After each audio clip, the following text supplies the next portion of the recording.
మిత్రులారా నమస్తే. మన పొరుగు దేశమైన నేపాల్ ఆ మంచు కొండల్లో పెళ్ళుబుకిన యువత ఆక్రోశం, ఆ ఆగ్రహ జ్వాల అదంతా ప్రపంచం అంతా కూడా చూసింది, మనం కూడా చూసాం. సో పాలకుల దుర్నీతి మీద, అవినీతి మీద, అక్రమ పరిపాలన మీద, దౌర్జన్యాల మీద ఈ నిరసన మన పొరుగు దేశాల్లో వ్యక్తమవుతుంది, కానీ మన దేశంలో ఎందుకు వ్యక్తం అవ్వట్లేదు అని చెప్పి కొంతమంది ఆవేదన వ్యక్తం చేస్తున్న వాళ్ళు ఉన్నారు. అలాంటి నిరసన ఇక్కడ కూడా వ్యక్తం కావాలని కోరుకుంటున్న వాళ్ళు ఉన్నారు. కానీ ఇప్పుడు నేపాల్లో వెల్లువెత్తినటువంటి యువతీ యువకుల ఆగ్రహం అనేటటువంటిది అది దారి తప్పి అది దగ్ధ రాజకీయాల వైపు మళ్ళింది. అలాంటి నిరసన, తగలబెట్టేటటువంటి నిరసన దేశాన్ని, పార్లమెంటుని, న్యాయస్థానాలని లేదా మీడియా ఆఫీసుల్ని, సమస్తాన్ని తగలబెట్టేటటువంటి నిరసన మనం కోరుకోం. మనం నిరసన జరగాలి, వ్యతిరేకత వ్యక్తం కావాలి, అవినీతి మీద, దుర్నీతి మీద, అక్రమాల మీద, దౌర్జన్యాల మీద పోరాటాలు, ఉద్యమాలు సాగాలి. కానీ అవి దగ్ధ రాజకీయాలు కాకూడదు, శాంతియుతంగానే జరగాలి. మన రైతులు ఎన్నేళ్ళు పోరాటం చేశారు, చివరికి కాళ్ళ బేరానికి రావాల్సి వచ్చింది. మన ఏలికలకి వాళ్ళు క్షమాపణ చెప్పుకొని ప్రధానమంత్రి ఆ నల్ల చట్టాలని ఉపసంహరించుకోవాల్సి వచ్చింది కదా. సరే, మణిపూర్లో జరుగుతున్నది ఏదో మనం చూశాము. ఏది ఏమైనప్పటికీ కూడా దుర్నీతి మీద, అవినీతి మీద, అక్రమాల మీద నిరసన వెల్లువెత్తాలి. చేతులు ముడుచుకొని యువత కూర్చోకూడదు. ఎక్కడైతే యువత నిద్రాణంలో ఉంటుందో ఆ జాతికి విముక్తి లేదు, అక్కడ తెల్లారదు, అంతా చీకటే. ఇది మాత్రం నిజం. కానీ నేపాల్లో యువకులు ఇప్పుడు పశ్చాత్తాపడుతున్నారే, ఎందుకు ఇలా జరిగింది, మా చేతులు దాటిపోయింది ఏమిటి అని చెప్పి. అట్లాంటి పరిణామాలు జరగకూడదు. కానీ దుర్మార్గులు, దుష్టులు అయినటువంటి పాలకుల్ని గద్దె దింపాలి. న్యాయసమ్మతంగా, నిష్పక్షపాతంగా ప్రజలను ప్రేమించి ప్రజాభివృద్ధి కోసం నిజాయితీగా పనిచేసేటటువంటి నిష్కళంకులైనటువంటి పాలకులు మనకు కావాలి. దానికోసం పోరాటాలు, ఉద్యమాలు సాగాలి. అది మనం కోరుకున్నాం. అయితే నేపాల్ పరిణామాలని రకరకాలుగా విశ్లేషిస్తున్నారు, రకరకాలుగా వ్యాఖ్యానిస్తున్నారు. అక్కడ ఉన్నటువంటి రాజకీయ కారణాలు ఏమిటి, ఆర్థిక కారణాలు ఏమిటి, పాలకులు ఏమిటి, పాలకుల పిల్లలు ఏమిటి, వాళ్ళు అనుభవిస్తున్న రాజభోగాలు ఏమిటి, ప్రజలు అనుభవిస్తున్న దారిద్ర్యం ఏమిటి, ఇవన్నీ కూడా విశ్లేషణలు చేస్తున్నారు. కానీ ఒక కామన్ పాయింట్ ఒకటి కనిపిస్తుందండి. చాలా చోట్ల మనం చూస్తున్నాము. నాయకుల స్వార్థ ప్రయోజనాల కోసం చట్టాలనే మార్చేయడం, రాజ్యాంగాలనే మార్చేయడం, వాళ్ళకు అనుకూలంగా చట్టాలు తీసుకురావడం, ఇవన్నీ జరుగుతూ ఉన్నాయి.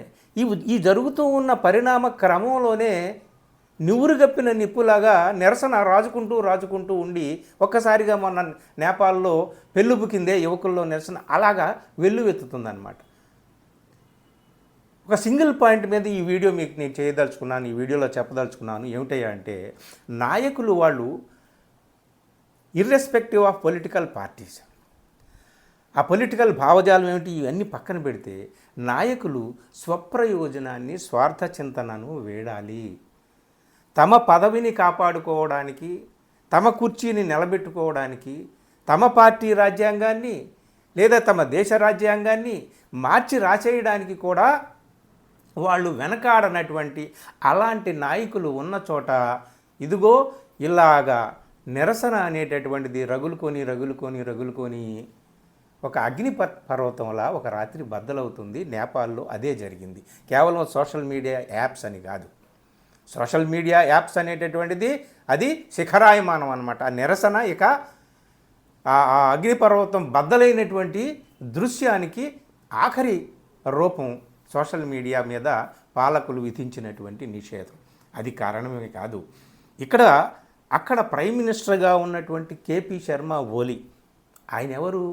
యుఎంఎల్ నాయకుడు, యూనిఫైడ్ మార్క్సిస్ట్ లెనినిస్ట్, అక్కడ కమ్యూనిస్ట్ పార్టీ ఆఫ్ నేపాల్ దాని నాయకుడు. ఆయన వయసు ఎంత?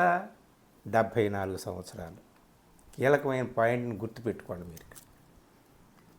ఆయన ఎన్ని టర్మ్స్ ఉన్నా 4-5 టర్మ్స్ దాదాపు 2015 నుంచి 2025 మధ్యకాలంలో 4-5 సార్లు ప్రధానమంత్రిగా ఆయన పునఃస్థాపించబడ్డాడు. సింహాసనం మీద ఆయన ప్రతిష్ఠింపబడ్డాడు. వయసు 74 ఇయర్స్. అయినా ఆయనకి పదవీ కాంక్ష తీరలేదు. ఆయన కమ్యూనిస్టా లేదా కాంగ్రెస్ పార్టీనా ఇంకెవరు అనేది నాకు అనవసరం.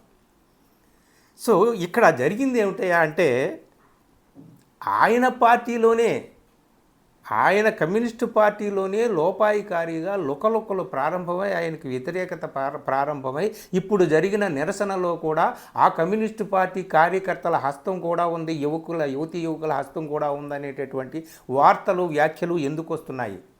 ఎందుకంటే ఈ వృద్ధ నాయకత్వం, ఈ ముసలి నాయకత్వం ఇంకా వాళ్ళు పదవిని వీడకుండా, గద్దెను వీడకుండా అలాగే పట్టుకొని వేలాడుతూ ఉంటారే గబ్బిలాల్లాగా, అలాంటి వాళ్ళ మీద కూడా నిరసన నువ్వురు గప్పిన నిప్పులాగా రాజుకొని ఒకనాడు ఇలా అగిరిపర్వతంలా బద్దలవుతుంది. 74 ఇయర్స్ అండి ఈ కేపీ శర్మ ఓలీకి. ఆయన ఏం చేశాడు? 4-5 సార్లు ప్రైమ్ మినిస్టర్గా ఉన్నా ఆయన ఏం చేశాడంటే,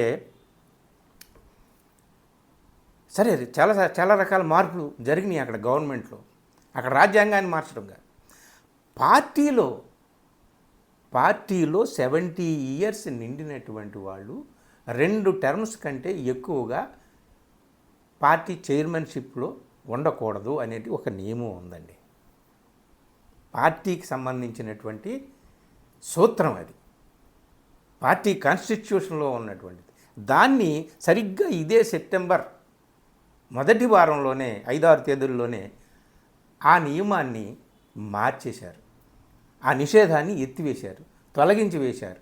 so that KP Sharma Oli can continue. ఆయనకు విసిగెత్తేదాకా పార్టీ పగ్గాలను తన చేతిలో పెట్టుకోవచ్చు, తద్వారా రాజకీయాలను శాసించవచ్చు, ప్రభుత్వంలోనూ కూడా తన అగ్రాధిపత్యాన్ని నిలబెట్టుకోవచ్చు. ఆ విధంగా పార్టీలోని కాన్స్టిట్యూషన్ని తనకు అనుకూలంగా మార్చుకున్నాడు, లేకపోతే ఆయన ఉండడానికి వీల్లేదు. మరి ఇదంతా కూడా బయట వాళ్ళు చూస్తున్నారు, పార్టీలో కూడా చూస్తూ ఉంటారు కదా. పార్టీలో యువతీ యువకులు ఉంటారు కదా, నువ్వు ఎంతకాలం అయ్యా పట్టుకొని వేలాడతావు అని పైకి ప్రశ్నించలేకపోయినా ఆయన అనుభవాన్ని బట్టి, సో ఆయన కమాండ్ని బట్టి ముఖం మీద ఎవరు వ్యతిరేకత వ్యక్తం చేయలేరు.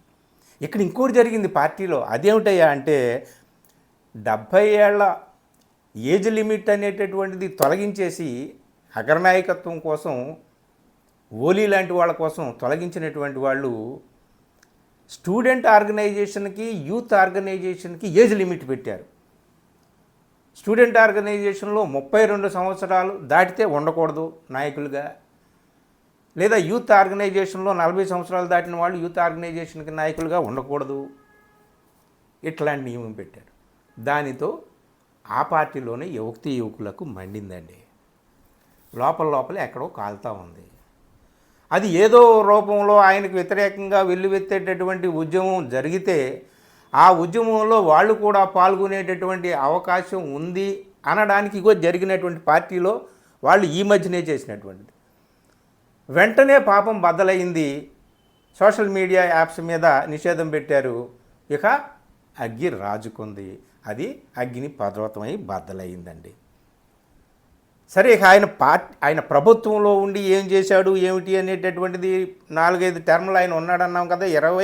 2018 నుంచి 2021 లోపు సెకండ్ టర్మ్, థర్డ్ టర్మ్లో చాలా అల్లకల్లోలం జరిగింది నేపాల్లో ఆయన హయాంలో.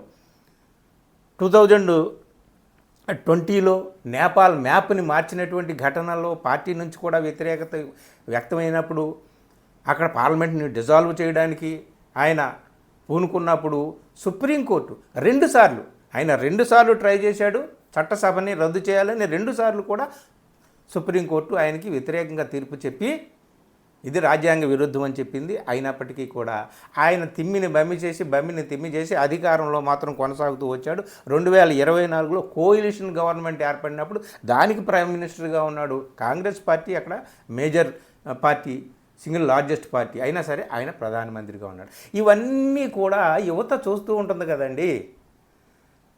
నువ్వేమిటి, నువ్వు ఏం పని చేస్తున్నావు? కేవలం నీ పదవి కాపాడుకోవడం కోసం ఏమైనా చేస్తున్నావా, లేదా దేశంలో ఉన్నటువంటి యువతీ యువకుల కోసం ఏమైనా చేస్తున్నావా, దేశ అభివృద్ధి కోసం నువ్వేమన్నా త్యాగం చేస్తున్నావా అనేది చూస్తారు కదా. అంతేకాదు పార్టీ నాయకులు ఎవరైతే రాజ్యాంగ పదవుల్లో ఉన్నారో వాళ్ళ పిల్లలందరూ కూడా చాలా లావిష్ లైఫ్ లీడ్ చేస్తున్నారంట అండి.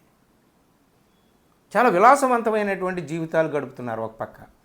ఒక పక్క దిక్కు లేక మొక్కు లేక యుద్ధాల్లో పాల్గొనడానికి నేపాల్ నుంచి వెళ్ళి ఉక్రెయిన్ యుద్ధంలో పాల్గొనడానికి, రష్యా తరఫున ఉక్రెయిన్ యుద్ధంలో పాల్గొనడానికి నేపాల్ నుంచి రిక్రూట్ అయ్యారు. వెళ్ళి అక్కడ ఏదో వాళ్ళు కొన్ని డాలర్లు ఇస్తారు కదా అని చెప్పేసి, అంటే ప్రాణాలను పణంగా పెట్టి బతుకు తెరువు కోసం అక్కడికి వెళ్ళి యుద్ధాల్లో పాల్గొంటున్నారు వేరే దేశాల కోసం నేపాల్ యువకులు.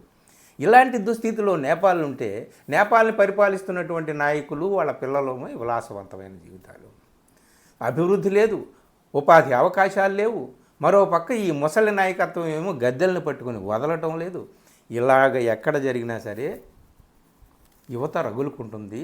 తప్పనిసరిగా ప్రతి దేశంలో కూడా వృద్ధ నాయకులు ఎవరైతే 75, 70+ తప్పుకొని యువకులకు అవకాశం ఇచ్చి వాళ్ళు నిజంగా నిజాయితీ పరులైతే, చిత్తశుద్ధి ఉంటే, వాళ్ళ అనుభవాన్ని సమస్తాన్ని, వాళ్ళ నిజాయితీని, చిత్తశుద్ధిని సమస్తాన్ని యువకులకు వెనక ఉండి దేశాన్ని నడిపించడంలో ఉపయోగించాలి.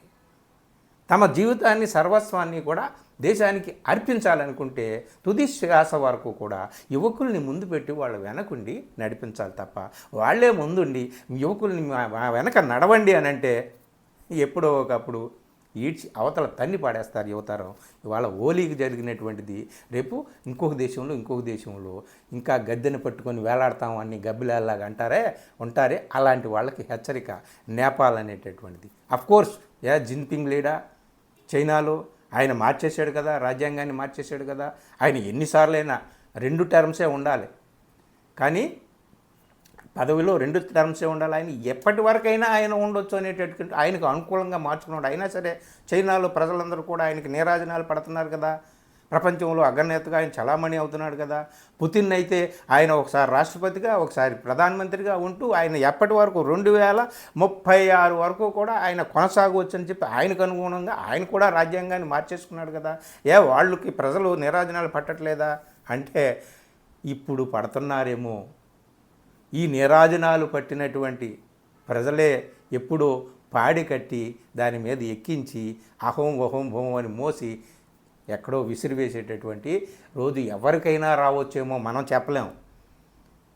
కాబట్టి స్వచ్ఛందంగా వృద్ధులైనటువంటి వాళ్ళు యువకుల చేతుల్లో దేశాలని పెట్టి వాళ్ళకి వెనక ఉండి తమ అనుభవాన్ని సమస్తాన్ని దేశం కోసం వినియోగిస్తే మంచిది. ఇది నేపాల్ చేస్తున్నటువంటి హెచ్చరిక. ఈ హెచ్చరికను అందరూ పాటించాలి, గమనించాలి అట్లీస్ట్. లేకపోతే ఎప్పుడో ఒకప్పుడు పరిణామాలు ఎదుర్కోవడం అనేది తప్పదు.